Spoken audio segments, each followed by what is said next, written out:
running. And I'll say Evan.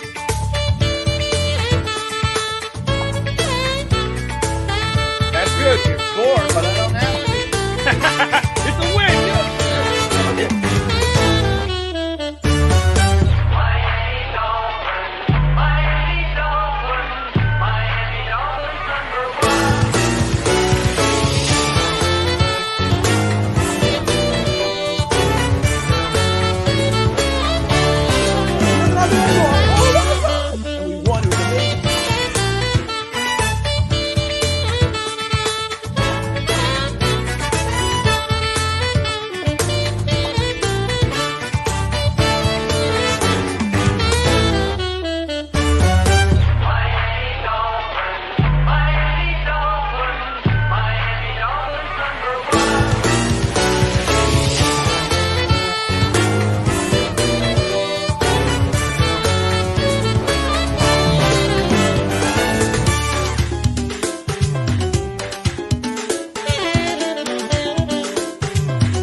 All right. Hello, everybody. Happy Saturday. You're watching Fins Talk today on the Fins Talk Sports Network. That's Fish Tank Hank. And I'm Bobby Fins Talk.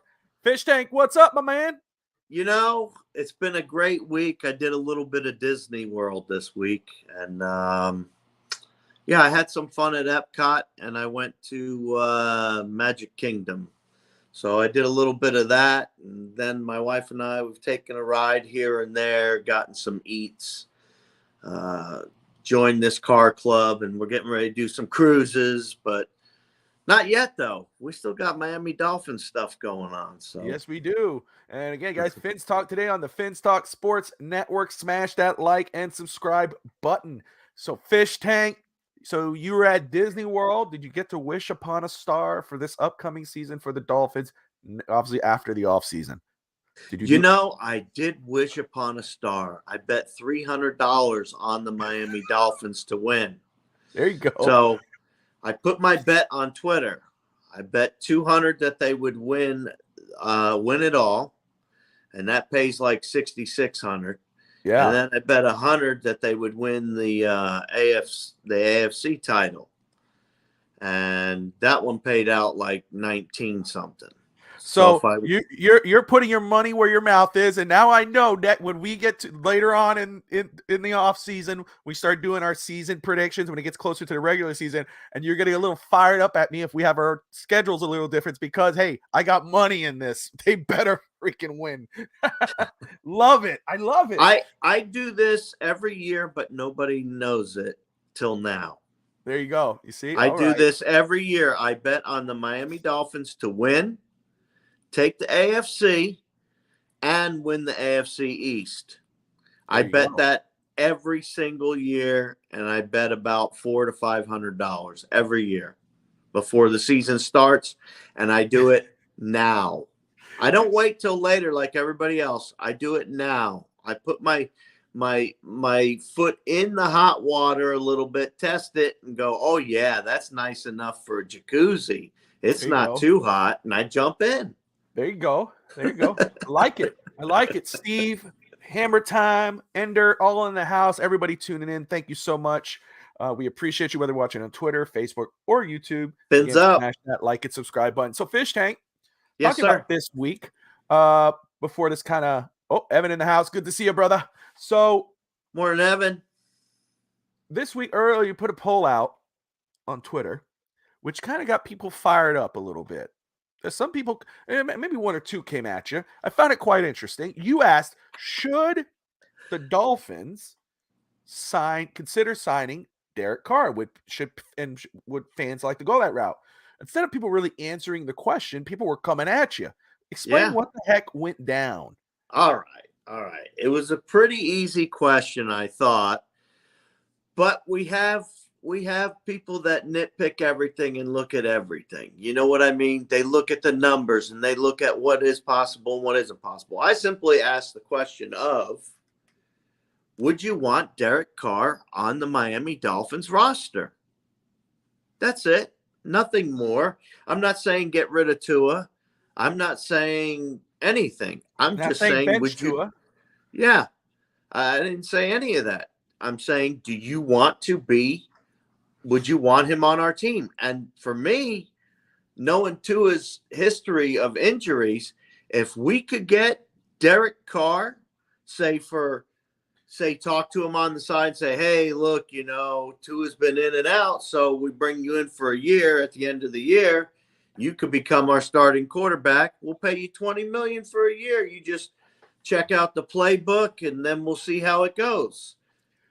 And, I don't know how GMs make their deals. It could be something like that for all I know. But the bottom line is, it wasn't saying we're going to kill Tua and put Derek Carr in his place. That wasn't the deal. Just, would you want him on the team? Absolutely. And I kind of read the writing on the wall basically when you had the tweet out there. And I think it wasn't a bad one. I think it was a good poll because, hey, here's this quarterback who we know is a good starter in the NFL. We know that if Tua was to go down, it would make sense for someone like that to come in, win you football games. You didn't say nothing about starting quarterback. Would you consider Derek Carr, or would you, and people kind of took that out of the come on, man. The out of context. Evan, can we go one day without talking about another starting quarterback? We know who the starter is in 23.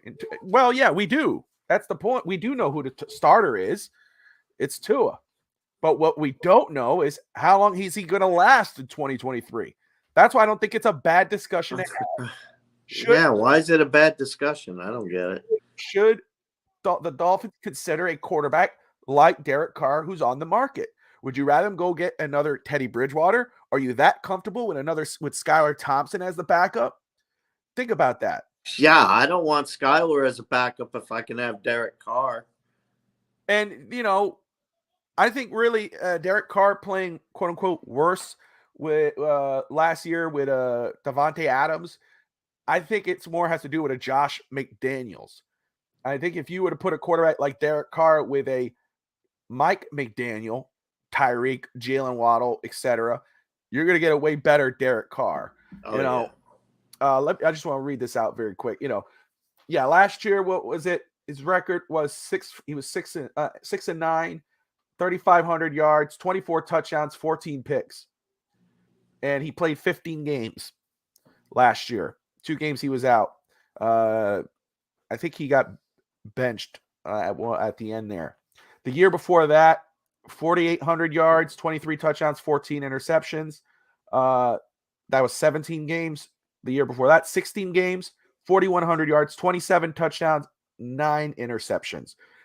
I'm sorry. And let me just read. They're looking at the injury history here. The last time he was injured and he missed a game was in 2017. I don't know what happened last year, but it says here 2017 he missed 1 game with a back vertebra fracture. That was in 2017, Fish Tank. Whew. Think about that. Okay, so why would you not consider that? Why would you, as you look at, look at last season, he sucked. Did he really suck? I mean, and then look at the years prior. I think he sucked because if you're going to say he sucked because of Josh McDaniels. Carr the schemes weren't set up for the schemes, and Derek Carr were not going together. No. You could see it the whole way. You go back and look at the film. It has to do with between coach and quarterback, and I don't think Josh McDaniels wanted him there anyway. And let me just say, too, and this is not about, before I say this, it's not about Derek Carr starting over Tua. That, to me, if people are afraid of signing Derek Carr because he might start over Tua, then you're not very confident in Tua remaining the starter. You're Two nervous is the that Derek Carr starter. would overtake. We've Yeah, all got this that. is about having a very good, damn good insurance policy if and when Tua goes down. Yeah. And I What's up, like what California? Derek Carr can do. Yes, and I would almost say when it was 8-3. The record was 8-3. They lost 5 games. Almost got eliminated from the playoffs. He didn't get us into the playoffs. The team did. Fins up, Skylar Thompson was California. quarterback, so I wouldn't say Tua got us in there. But yeah, no, I don't think it's a bad question. I think it's good. I think that if it was, I don't know, it's not. I would say, Hank, I think it's fair to say it's not realistic. It's not realistic, right? No, it's not realistic that he's going to be on the team, folks. But it would not be if Miami put their cards on the table or put their put their chips in to see if they could get a talk with him. I wouldn't be against Cap. it. He will not be a backup for 25 to 30 million. But you know what? What's up, Cap? But what's Tua at right now? At his 4th year going What's in. he at? $8 million a year. So, you could probably say, hey, look, and like you got that wink, hey, look, Tua's our starter, but he's only played 13 games the past few years. Yeah.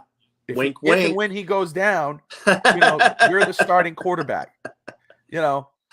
Just saying. It's not it's not dumb. It would be smart to put your cards on the table. But realistically, he's not pointing out too, 25 to 30 million, not realistic. But no. I think it's not a bad question to ask. Yeah. So it's just something, food for thought, Just imagine if he was there. That would be fun. I'll tell you what, I would have a freaking a solid one all season long if Derek Carr was our backup. Yes, was our second quarterback. Yeah. Won't be brought in as a backup. So, and that's fine. Again, realistically, it more than likely will not happen, but it's a good question to ask. When you're saying, oh, Tua is a very good starting quarterback when healthy, that's the problem at the end. When healthy. Let's talk tight ends. The Dolphins and tight end Mike Gesicki are more than likely going to have a little divorce. They're going to leave. They're going to go their separate ways in the song of Elvis Presley, Separate Ways. There's a lot of talk about Miami looking at probably a free agent tight end or drafting a tight end, but a couple of years back, they drafted Hunter Long. All right. Should the Dolphins give him a chance to start at tight end, or should they go another route, rather free agent or the draft, in your opinion?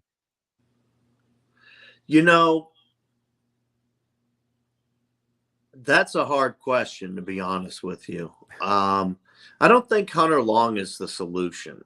You know what I mean? I don't think he's the solution. I think he can be a part of it, but I think that you should still go out and draft somebody. I think they should draft somebody that's going to be a lot of, people. He's going to be a lot of talent, good talent that we can pick up as far as tight ends go in the draft, in my opinion. But Gesicki's gone. I mean, that's pretty much a done deal. But you still need somebody that can block and catch passes. Yeah, and I'll say this: Hunter Long. I know. Look, I don't know. Does he get an opportunity? I know he says he'll do whatever Coach McDaniel wants to get an opportunity, and that's great. Keep that fire. Give him an opportunity to play. Give him some snaps. But no, do not go into next year with him as your starting or secondary tight end. No. And I just don't know if we have enough capital in our draft. That's why I'm saying it's kind of hard to answer that question. Well, we have 5 draft picks, and we did a draft. We could talk, there's a lot of good this draft class in terms of running back, corner, tight end. Those 3 positions especially are very deep in this draft. You got to pick at 51 in the second round, 77, 84 in the third round, 178 in the sixth, and then 240 in the seventh. Okay.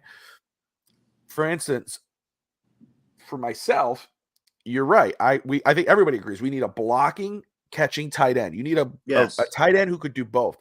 One who's really that I like first off, my favorite is who Evan had going to us at 51. We'll see. I would go over the roof if that happened. Darnell Washington out of Georgia.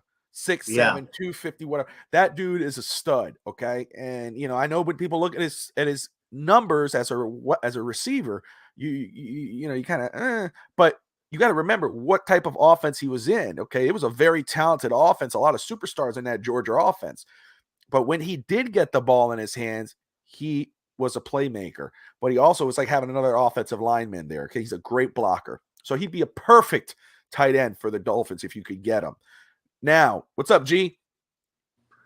The other guys, you got Tucker Kraft, South Dakota State University, or North Dakota. I'm butchering that probably, but he's one of those Dakotas. But blocking, catching, not a sexy weapon at all, but he gets the job done. I would love that. I had Cameron Latou out of Alabama, blocking, tight end, receiver. He could do it all. Was an edge rusher coming in to Alabama before he became a tight end. Done really well.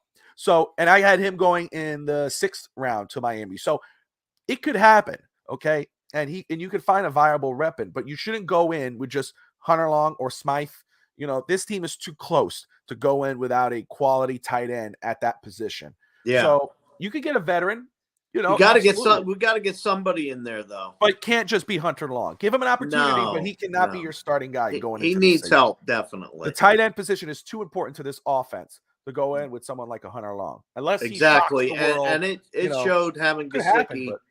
It showed having Gesicki how they couldn't run as many run plays as they wanted to either. Damn, it's one of the most talented tight ends in the NFL in regards of receiving as a weapon, but he couldn't, even as a weapon, he couldn't get plays because he did not fit the offense. You need to find a guy who could do it all. So he's going to find something else. I know Dalton Kincaid is a very popular name out there out of Utah. Great weapon as a tight end. He's not a blocker. So anybody projecting Kincaid to the Dolphins wouldn't make sense because he doesn't do that part. No. He is he's probably going to be the most talented tight end as a receiver as a tight end. But other than that, does not fit. I want Saquon as a Dolphin. Saquon is a weapon of mass destruction. I'd love to have Saquon on the team. Hey, I wouldn't be mad. I wouldn't be mad at all, Steve. I like him. I would be okay with that. I like that. And Frank Smith was the offensive coordinator of the Raiders at that point, so it makes sense for him. It's actually a good connection. So good point for Steve, man. We'll note that because if that happens, Steve's going to get some brownie points. Saquon Barkley, we talked about it a little bit, G, on Finstock today. Me and Hank about veteran running backs. I would not hate the Dolphins going after a veteran running back in free agency, but I would rather them wait till after the draft when those dollar signs come down a little bit. Okay. Saquon wants about 15, 16 million. Miami was only could have at least 44 million. So it would probably make sense for that number to drop before Miami goes after somebody. If Miami signs Saquon, I'm cool with it. But hopefully the number is not as much as 16 million. Has anybody heard the rumor about our rookie Easy that didn't play because he couldn't retain the playbook? That's true. I did not hear that. Yes, it's true. Him and Tyndall, as a matter of fact, it was him and Tyndall, had troubles retaining the playbook and learning. But specifically, Eazy-E said that he was only learning parts of the tree where he has to know all of the different tree branches for the routes for different wide receivers other than himself also. And he has to know the reasoning behind it and all that. And he was getting confused with it. That's Eazy-E specifically. And as far as Tyndall goes, he had the same exact issue. He had troubles retaining the playbook also. Yeah. So go ahead and put this here. That's facts. Right. There you go. That's right. Wow. I did not know about that. So, perfect. All right, here it is. Let's keep this moving here. We're at the 20-minute. Easy was supposed to learn the scheme similar to Sherfield and Craycraft, and it was not working. That's interesting. I did not know that. Evan Positive. Can we develop a running back for once? Didn't we hire someone who is supposed to be good with the run? Yeah, and that's why I'm not against drafting a running back, And again, I talked about Hunter Luepke last night, 7th round, fullback, running back. He matches the fullback out of San Francisco. I think it would be a great pickup. It fits right with Mike McDaniel. So absolutely, you don't have to draft too high or sign a major running back or draft too high on a running back. You could actually go later in the draft and get someone to develop. Hey, isn't that supposed to be Mike McDaniel's forte? I don't worry about running backs. You know why? Because Chris Greer doesn't worry about them. So I don't even think That's right. Well, that's why I had a guy going in the 7th round. Everybody's going second, third. Nah. I don't even look at that. I go, let me look at those later round backs, and that's where I go. But that's what I'm saying. He hasn't shown a tendency to draft guys early. I'd be shocked if he did. I would love it, but I'd be shocked if he drafted a running back with one of those earlier picks. I hope that, we keep talking about drafting and stuff like that.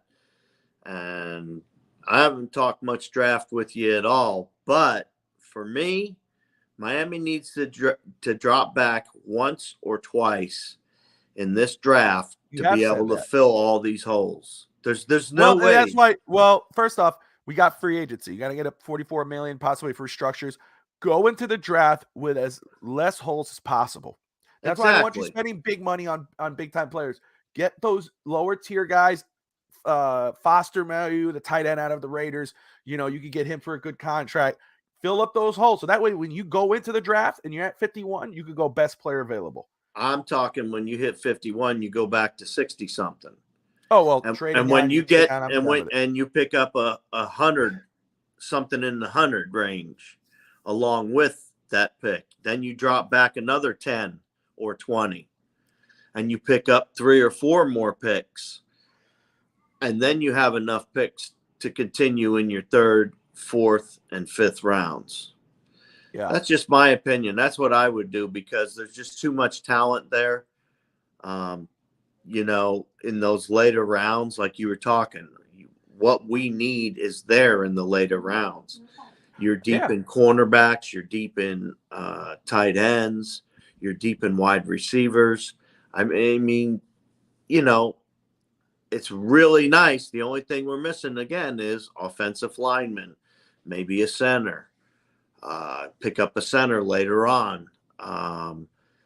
That way you have depth at the position, if nothing else, if you don't move over Connor Williams to guard and solidify the line that way. I mean, there's so many different directions, and we've talked about this, that we can go. And, it's a winner choose is my point. You can either sit there, like you said, at 51 and take your best player you can get and take three players that you hope participate, or you can get about 6, 7 players that you hope will participate. For me, I want the 6 or 7 players. Absolutely. California, yeah, we were talking about Derek Carr because earlier this week, Fish Tank put out a poll about if Miami should consider him. He didn't say nothing about starting. He really was alluding to possibly as a secondary quarterback, and people jumped on him. So I said, let's open that conversation. We'll open with this guy. So you could say it was random, but yes, we were talking because of what it came up. And Peter Schrager has brought it up now from NFL Network about Derek Carr to the Dolphins. Other prominent Dolphin podcast hosts brought it up. So we brought it up. So there you go. So not so random. Breaking news after the show, Bobby will eat lunch. Probably, yeah, but it's probably 2:00. I'll have lunch or something. That's usually how it rolls. He's making fun because he's not eating my lunch. Yeah, he's making fun because every time after the show at 8:00 show, I say I gotta eat dinner. No, it's too late. It's like I'm a late eater. How we cook food late? The 6 p.m. supper crap. So we're at the 24-minute mark here. Let's get to most improved player. Who was your most improved player for the Dolphins last year? Can I have 2? How about if I have one for offense and defense? Go for it. All right. First, let's start with defense, and I'll give you the numbers because I know you like numbers. There you go. 2021 versus 2022. All right. Pass rush wins 11%, moved up to 20%. All right. Pass rush grade moved up from 61 to 79. Run defense grade 44 to 73. Total pressures 40. Okay. Quarterback hits were still 7 and 7, but That's Jalen Phillips. Yeah. That's an improvement, baby. That's a big, big improvement, in my opinion. So that's our defense. Now let's go over to offense, because you know who improved the most on offense. It's the man, Uno. So passer rating went from 90 to a 118. QBR 55 to an 83. PFF passing grade from 67 to 91. Touchdowns from 16 to 18. Touchdown percentage from 4 to 7. Interceptions down from 2.6 to 1.2%. That's low. So, you mix all these things in with the play that you saw on the field also, and these numbers go with what was happening on the field. These guys were both beasts. So I give it to both of them, in my opinion. I like it. You took mine, which is great. I don't have to read the numbers, but Jalen Phillips, man. Jalen Phillips is our part-time quarterback. Come on, Steve. Steve with the haymakers. Come on, Steve. What's up, G? But Jalen Phillips, man, last year, 37 solo tackles, 7 sacks, 1 forced fumble, 8.5 sacks the year before. But when you watched him on the field, you watched him in games, you saw the improvement. He keeps getting better. It's his second year. Third year, I think he's going to go off the charts with Vic Fangio as his DC. Jalen Phillips is my most improved player. I'm very excited about seeing what he can do in year 3 with a Bradley Chubb and whatever else they add on this defense going into next year. It's going to get scary. Yeah, Jason Sanders did better as the year got on, so that makes sense.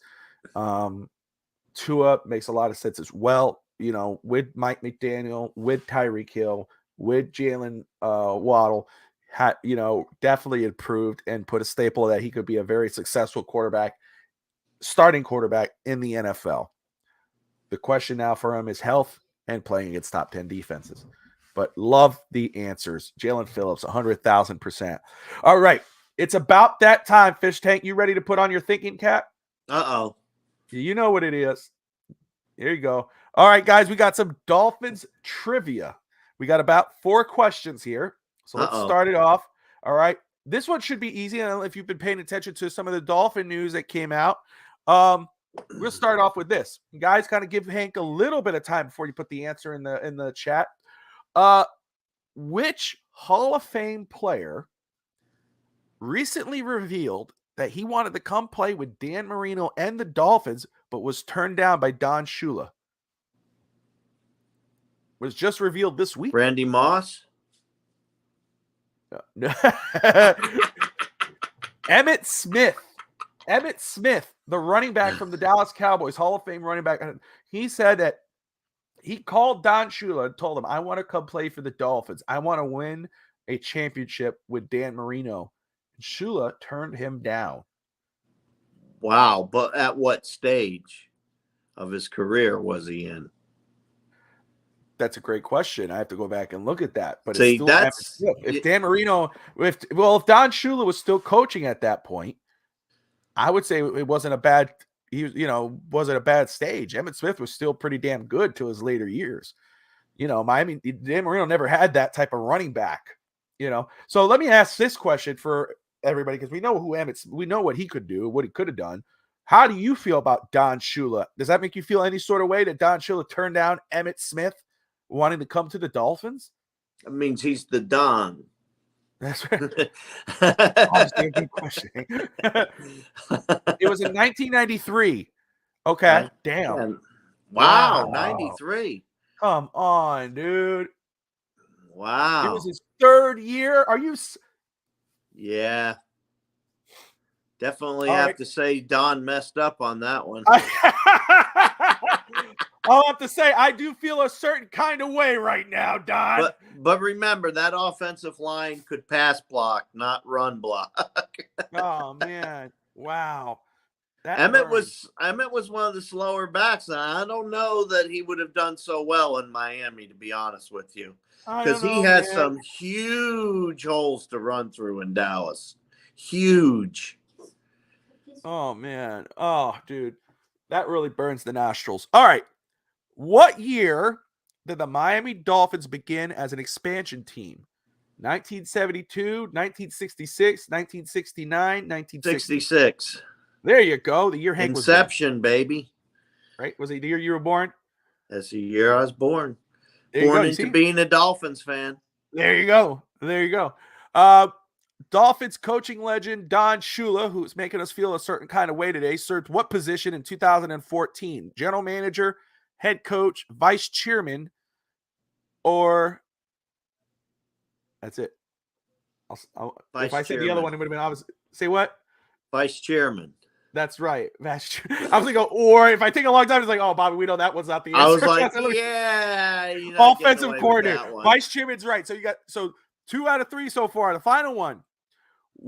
Who did the Dolphins take with their first pick in the 2014 draft? Jarvis Landry, Billy Turner, Jawan James, or Walt Aikens? Jawan James. Ding, ding, ding, ding, ding. There it is. All right. Fish Tank Hank on a roll, 3-1 for this week. Wow, that's pretty good for my brain dead self. Yeah, you were on a roll there. Randy Moss. Hey, oh, come on, dude. I wish Randy Moss told off the Dolphins when he got drafted. He told the Dolphins off. He said, "Oh wow." He said basically, screw Dan Marino and the Dolphins for not drafting him. That he's going to make other people pay. Yeah, that's okay. Players usually do that when they're mad. Well, Dan Marino had something to say, something about Moss not coming on the team, and he was okay with that, and then Moss fired back or something like that had happened. So interesting. At least that's what was in the rumor mill. Not enough coffee for these hammer time. That's all right. That's the point of it, man. We started right. We have fun. Guys, let me thank everybody for tuning in. Thank you so much. Smash that like and subscribe button. We appreciate you. Time served. Good to see you. Look, Time served was on the roll there as well. Evan on the roll with these. Yep. Jawan James. It must have been Chris Beard. Yeah, this is Fids Talk today on the Fids Talk Sports Network. That's Fish Tank. Hank, any final words for this Saturday?